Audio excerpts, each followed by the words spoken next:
The Gran Turismo franchise is as old as the PlayStation brand itself, and fans have been chomping at the bit for the latest iteration on PlayStation 4.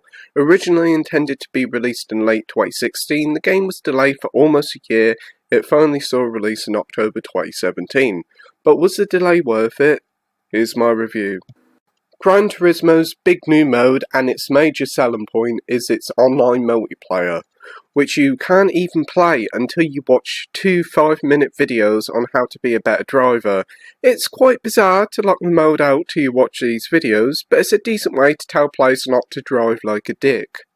When playing online, being a good and polite driver is paramount in play, as you're not only scored on your position, but also the way you drive. If you drive like a bumper car driver, the game will penalise you as well as putting you in a pool of similar drivers, though those players can smack each other around while people who want to play the game properly can enjoy it without worry. The online mode really feels like a living community. With constant new races and daily challenges, it does feel like there's always something new to play when you go online. Playing with other players is a real joy, and while the online is certainly the standout mode, it is a shame that the push for online has come at the cost of single player. See, at launch, the game had a slim but still fun amount of single player content, but thankfully the game has recently been updated to include a new single player campaign. The Gran Turismo League sees players competing in a series of traditional races with varying degrees of difficulty. There is a pretty decent amount of races to choose from, and there are some restrictions on what cars you can use in some races. Overall, it's a decent career mode that has added much needed length to the single player experience. Also, for single players, there are plenty of different missions to choose from. These vary from teaching you how to drive, situational races, and teaching you the layout of the game's many tracks. These missions may sound a bit boring, but they are fun and they are well worth playing through, as you do unlock various cars for free, which is a great incentive to play through them. It's also worth noting that GT Sport requires a constant internet connection to save and to play most of the content, so if the server is down you can only play a limited number of modes, and the game also won't save your data. Here's hoping the developers scrap this constant internet connection feature for the single player content.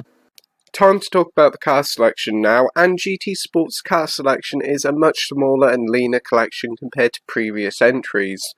GT Sport at launch contained around 160 odd vehicles to choose from, whilst previous entry GT6 had well over 1,200 of them, which is quite a difference.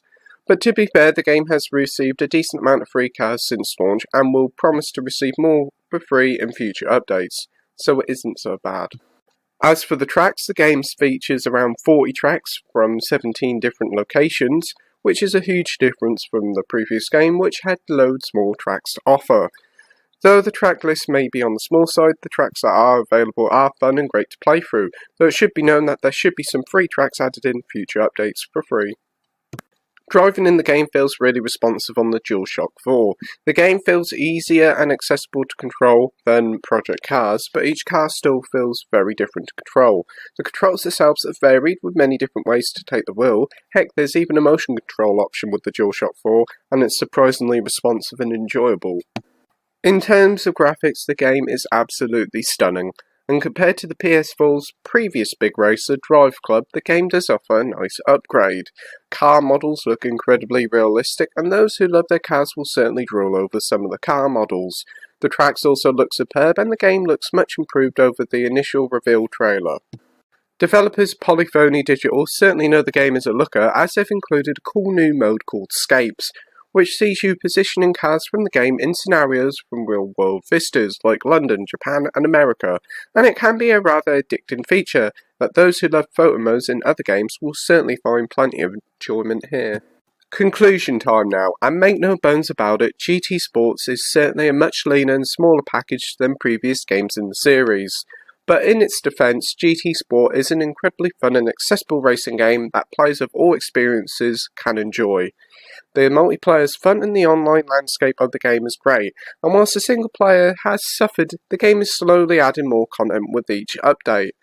Overall, I'd give GT Sports a 7.5 out of 10 with the title of good, and expect the score to rise if the game is to turn out like Drive Club did, a game that launched with very little content but eventually was filled to the brim with stuff to do. So my advice is to wait for a price drop and don't get it at full price.